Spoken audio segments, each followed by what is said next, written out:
Two huge announcements coming out of the US, including some new changes from Trump that, if all of these go through, could essentially result in Canadians being banned from the United States. And yes, it is related to things we've talked about on this channel, including anti-American sentiment, which continues to heat up in Canada, even though in today's video, we've got some clips to see how Americans truly feel about Canadians. Pretty funny overall, but we can see that the Liberal government does not care about cracking down on the real issues inside of Canada, like immigration and crime. They are proving they don't care about Canadians, including wanting to control Canadian speech even more than they already do. It's getting insane, and it's all because Canadians won't call out the real things that need to be called out. There is a lot to talk about in today's video, so let's get into it. Very brief trade war update that we have to get into before we get into all the border stuff, because I really want to dig into the border things. To our top story, where Canada is officially set to begin its own review of the Canada-US-Mexico trade deal. CTV's Judy Trinh was at the scrum with both the Minister of Finance and the Minister responsible for Canada-US trade. Judy, we did hear from Dominic LeBlanc. The official process of consultation is going to kick off today. Give us some details in case people missed that. Dominic LeBlanc is just such an idiot. That's right. Dominic LeBlanc said that he wants to hear from industry. He wants to hear from Canadian business investors, as well as regular people in terms of what their concerns are about the CUSMA deal and how to improve it for Canadians. This matches what the Americans are doing. They announced last week that they were earlier this week that they were going to do this. So that now the processes are aligned. We understand that Mexico is also in a similar situation in which they have also begun the same level of consultation. Of course, we expected to see the CUSMA USMCA consultations start now, because we know that these processes take a long time, and we know the agreement expires next summer. So when I've been freaking out about the anti-American sentiment and saying, hey, Canada having border issues, having all of these problems, this is not going to look good for our CUSMA negotiations, we started to get wild statements coming out of the US talking about cracking down on the northern border, talking about creating more restrictions, more investigations. We talked about this. You guys in the comments, we had these discussions saying, if Canada doesn't get serious about immigration, the crime problem, and we allow the border to be abused, we will end up in this situation that we are in right now. FBI Director Kash Patel is claiming there's an increase of terrorists entering the United States from Canada. Since becoming director, there's been a sharp decrease of border crossings for known or suspected terrorists from the southern border. But unfortunately, there has been a sharp increase of known or suspected terrorists entering through our northern border. And so what I'm trying to do is work with our northern border states and our interagency to tackle that problem. Other than what you outlined. Patel is testifying during a U.S. We've said on the channel that Canada having weak border, weak immigration rules, watching the foreign entrepreneurs abuse the border, increase all of the trafficking, all of the things that we've seen, I said there will be blowback on average everyday Canadians, and we're seeing this happen right now. I knew this was going to happen. I knew there would be border issues. Now, what comes is there are reports that there's been a surge in migrants crossing the border into Canada from New York. For more on all of this, let's bring CTV's Kamal Karamali on it. Kamal, first of all, break down some of these numbers too. We're going to focus on the migrants to start from the CBSA report on where asylum seekers are trying to enter the country. Yeah, that's right, and that is between the state of New York and Quebec, more specifically the St. Bernard de l'École border that is just south of Montreal. And the numbers might shock you. If 5,500 asylum seekers since the beginning of July. So it should be shocking, because that's an insane number, and I should be shocked that it's coming through the Canadian border, but the fact is, the Liberal government has created a normal situation for Canada to essentially have no border, and the crazier thing is, now that those people come over, we're supposed to say they're just as Canadian as anyone else. Wild. And that is a 263% increase from the same time last year at that location. That's according to Canada Border Services Agency. And the St. Bernard de l'École crossing, you may have heard of it before because it's emerged as a main gateway for northbound migration. But rarely, or if ever, have we seen numbers that high. It's got a wooded trail, and in the past, migrants would cross the border. But the rule changes in 2023 have now made it more difficult for people who enter Canada to stay. But across Canada, The number of asylum seekers and claims at land border crossings has jumped up 30% for the first half of the year. So once again, that is across Canada, and land border crossings specifically jumping up 30%. I don't care what's going on. All of those claims should be denied. These numbers are insane. In the first half of the year. Although CBSA also says overall number of claims have declined because we are seeing fewer asylum seekers at airports. Now, obviously, all of this coming as the U.S. and the Trump administration is ramping up its immigration policies in terms of really rolling back protections for those who have temporary legal status in the United States. We know that they've brought in the National Guard in places like LA, as well as Memphis, and so this having a ripple effect as more people in the United States are heading towards Canada. So they are not cracking down on people who have legal status in the United States. ICE is cracking down on people who have illegal status in the United States. But for some reason, they're like, oh, well, you know, the temporary legal people getting cracked down on, that means they got to come claim asylum in Canada. No, that's obviously not happening. If you are in America legally, then there is no problems. You have no issues through the immigration department. If you are there legally, again, that is the important distinction, which mainstream media seems to not care about. So we hear the director of the FBI saying that there's been a sharp increase of known or suspected terrorists entering the U.S. from Canada, that the numbers have decreased on the Mexican border. Are they related at all? Do we know why at this point some of this rhetoric and where it's coming from?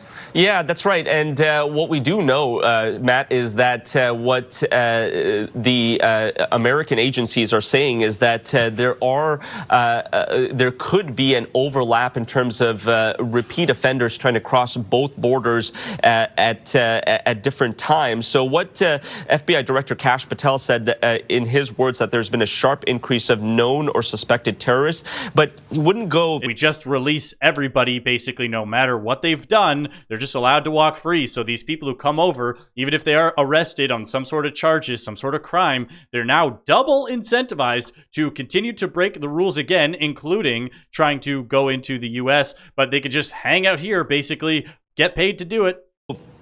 Too much more into detail from that. Earlier in the hearing, he did say the enemy has adapted and that we need more focus on the northern border to keep known or suspected terrorists from crossing. More than 259 specifically encounters with people who had terrorism-related records trying to cross by land from Canada to start the fiscal year to July. That's so many people, right? Like, I know that, like, it does, oh, it's 259.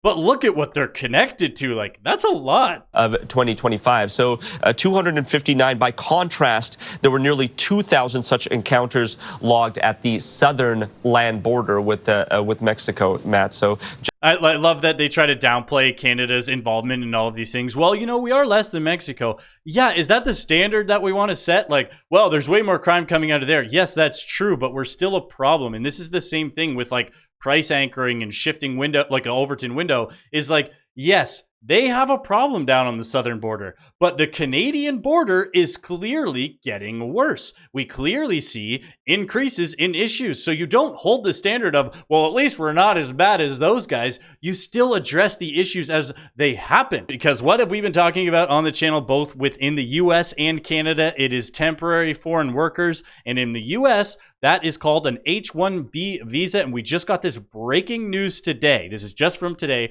Trump to add a new $100,000 fee for H-1B visas in the latest crackdown. President Donald Trump is expected to sign a proclamation as soon as Friday that would move it to extensively overhaul the H-1B visa program, requiring a $100,000 fee for applications in a bid to curb overuse. Requiring the payment and asserting that the abuse of the H-1B pathways has displaced U.S. workers, the proclamation restricts entry under the H-1B program unless accompanied by payment. Trump also plans to order the Labor Secretary to undertake a rulemaking process to revise prevailing wage levels of the H-1B program, a move intended to limit the use of visas to undercut wages that would otherwise be paid to American workers. So, As we've seen in both the US and Canada, countries like India do every single thing they can to abuse these programs, especially with the temporary foreign workers. We've seen that they are the number one culprits. And in the US, like, people were just saying, like, oh, it's because it's so bad in Canada. And I said,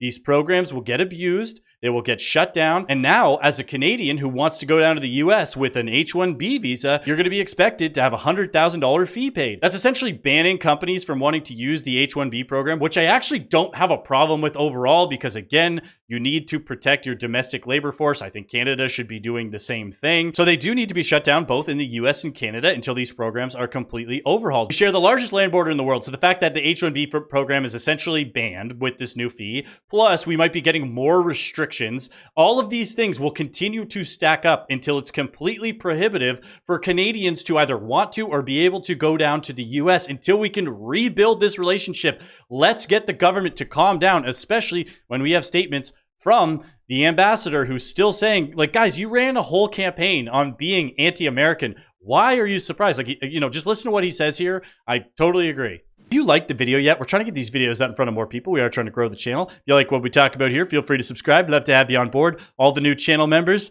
thank you. Let's get back to it. The thing that was probably, the most unexpected, and we're going to get right into the meat of the stuff that we want to talk about today, okay? I'm disappointed that I came to Canada, a Canada that it is very, very difficult to find Canadians who are passionate about the American-Canadian relationship, okay? You ran a campaign where, it was anti-American, elbows up, me too, it was an anti-American campaign. That has continued. That's disappointing. I talked to a lot of business people. They are passionate about the relationship because they recognize rebuilding ecosystems and rebuilding the kind of economic relationships that we have. As some people talk about, we'll go other places. It's kind of like, that's hard. Very hard. Canadian businesses have complained about it being difficult to find other places to supply and whatnot. But we've seen so few actual businesses come out and be pro-America because they're scared of the Canadian backlash. And you know we're passionate about US-Canada relations. We got the mug, mount up, patriots. Plus, this one works pretty well. We've created a lot of prosperity and wealth, high quality, high paying jobs by working together on both sides of the border. Like I said, I'm passionate for it. The business community is passionate for it, but they're not very public about it.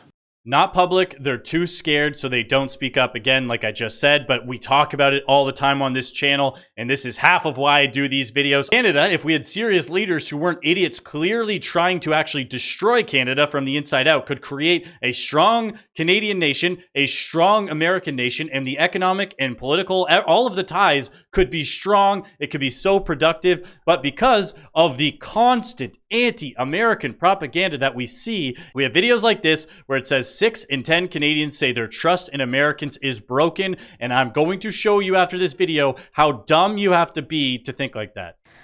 As Prime Minister Mark Carney visits Mexico amid ongoing tensions with the United States, new polling shows more than half of Canadians say their trust of Americans is broken. Canadians feel that their relationship with the United States has changed in a fundamental way, and not just with Donald Trump. Now, that's really interesting because what it does is suggest that, short-term political outcomes in the United States are not going to be enough to solve this. If you are somebody who is blaming the country of the United States, blaming the average everyday American only because you don't like what's happening with trade negotiations, while Canada has used tariffs as a trade negotiation tool previously, you are an absolute idiot. Ipsos polling done exclusively for Global News finds 60% of Canadians agree they can never trust Americans the same way again. Nerd. And while trade negotiations continue, 71% believe the economic disputes with the U.S. will continue for years. By comparison, less than half of Canadians think Prime Minister Mark Carney will succeed in making a trade deal with the U.S. If they feel that the right person is doing the negotiating on our behalf, but they're really not looking at the group and the individual that we're negotiating, the country and the individual that we're negotiating with a great deal of optimism. So again, Mark Carney's so perfect. He's the right guy. He's never done anything wrong. Canadians just need to blame Trump and the Trump government because they're so bad and evil. Because the Canadian Liberals are just spiraling in the corner. How do you expect us to get a deal done when you hate America? Like, if you're a Canadian who hates America, how could you have a standard set where it's like, yeah, we really expect a good deal to get done. I do secretly hate them, but I really want them to be so nice to us that we can win. Here's a video featuring everyday Americans talking about how they feel about Canadians. So any liberals watching this, these are the people you're mad at. Canadians rock. We wish we were more like you. Canadians rock down. Yeah. Well, I'm going to rock with you as soon as I do my tasting, too. I'm in MacArthur, Ohio, with some enthusiastic Americans. They're great guys. These guys are like a comedy duo. They're so funny. So I just want you to have the full screen for this one. Okay, what about Canada? Canada north or south? It's to the north. We love Canada. We love Canada because they have fires and we keep warm. No. Their brush fires are fantastic. We get smoke out of it. We do. Yes. That's a funny joke. They got northern pike. They got northern pike? Oh, they do have good fishing holes. Yeah. That's what I'm saying. They do have good fishing holes. Right. Anything Now, else you say good about them? Have you two been to Canada? Yes, once. Yeah. Oh, yes. yeah. I hated it. I remember I was there. I was in Go Gamma. You were where? Go Gamma. It's in Canada. Way up. Okay, so you don't even know where you're at from. Not now. Now, when we're from Benton County, we have a Canadian province. We do? Yeah, Elk Township.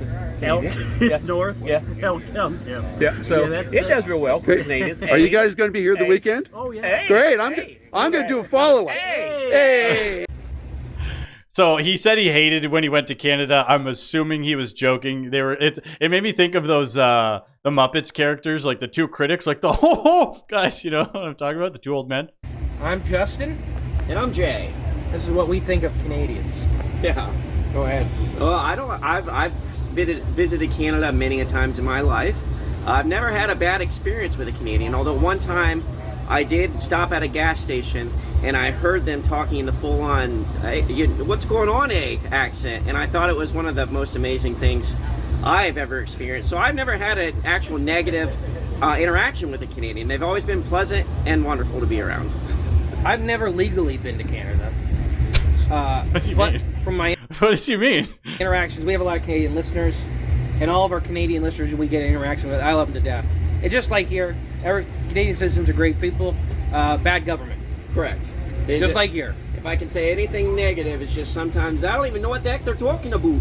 Oh my God. The video's a lot longer, but you guys get the idea. Obviously, the average everyday American's like, hey, I used to love Canadians. They're obviously not talking about the billions of Indians that we've imported.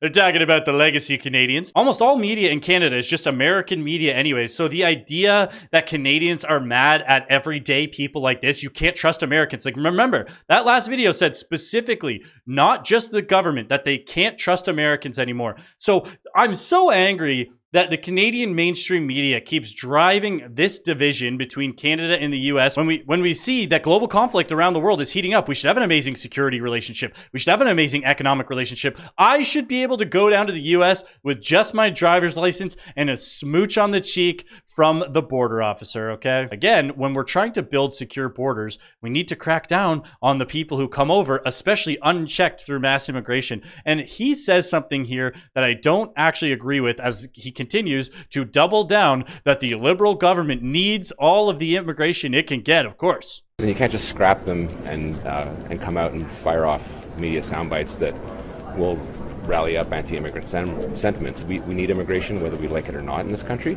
but I think we can have a reasonable conversation about it. And frankly, when you have premiers coming out and saying substantially the same thing, it's unproductive. It's actually being proven wrong time and time again. The only reason you need immigration, like it or not, is if you only care about top-line GDP growth, which has nothing to do with the actual success and living standards of the countries. And when you have unchecked immigration, you get meetings like this. Now, to set this talk, this is an actual announcement This was led by the premier, aka the governor of Manitoba. This was a government organized event. This is costing taxpayer dollars. Look at all of these people. We've got the premiers and all of the staff wearing the little hats because he needs to cater and pander to a foreign interest group inside of Canada. I'm not joking. This goes on for minutes, and I'm not going to show you the whole thing because it is excruciating to listen to, but keep in mind, taxpayers.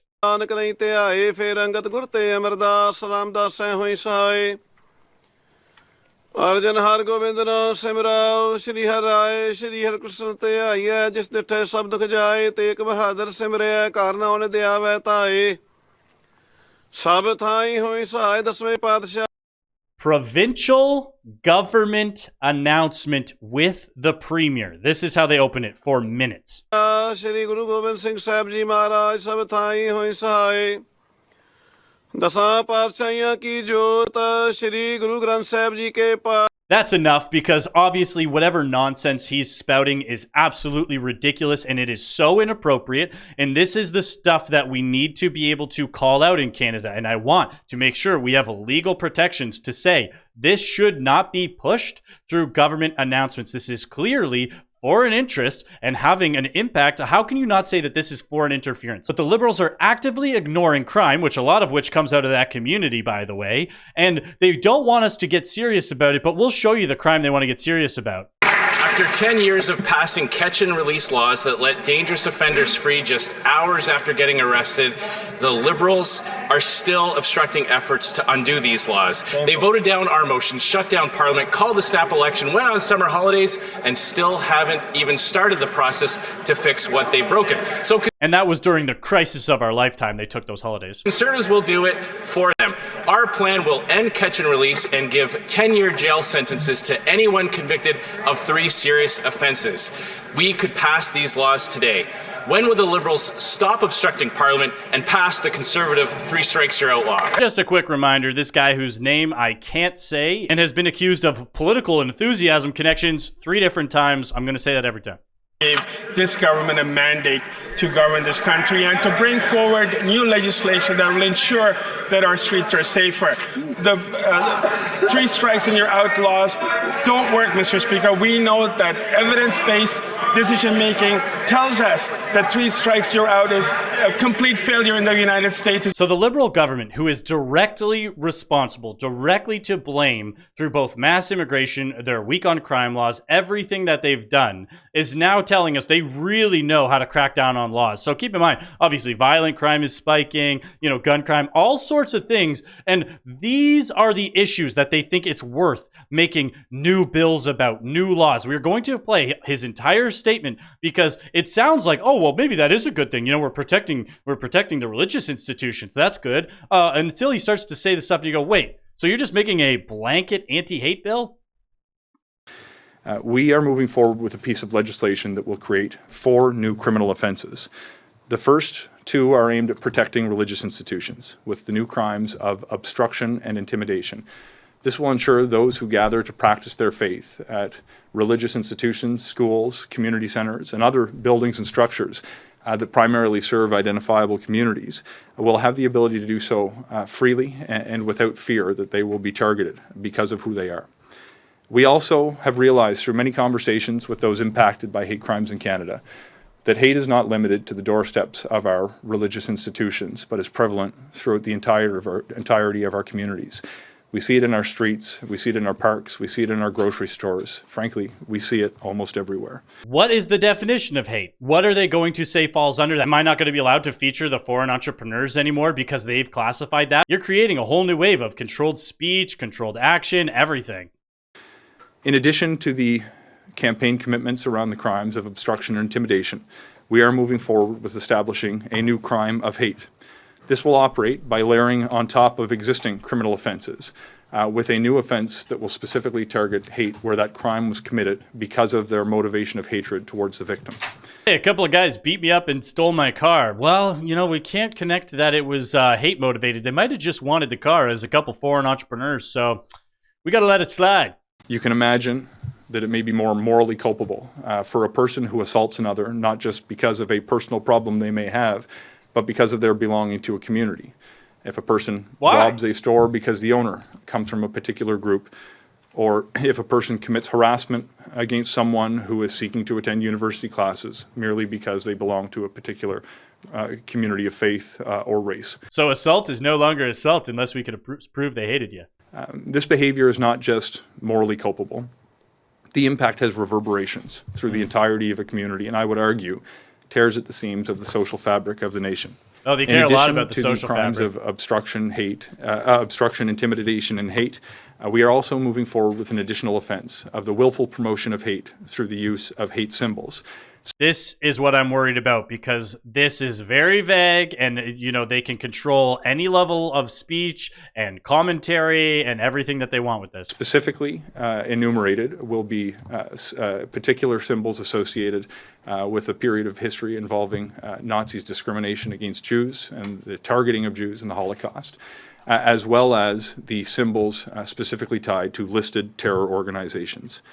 In addition to these new offenses, we are taking certain... Oh, no, don't worry, guys. It's just things like the World War II symbols that you don't like. It's not going to be just every day-to-day stuff that we're going to crack down on. This won't be abused at all. ...steps that will make it easier for law enforcement to take action. This comes directly from feedback that we've had with conversations with law enforcement over the course of the summer, including adding a definition of hatred to the criminal code, which codifies the test laid out by the Supreme Court of Canada.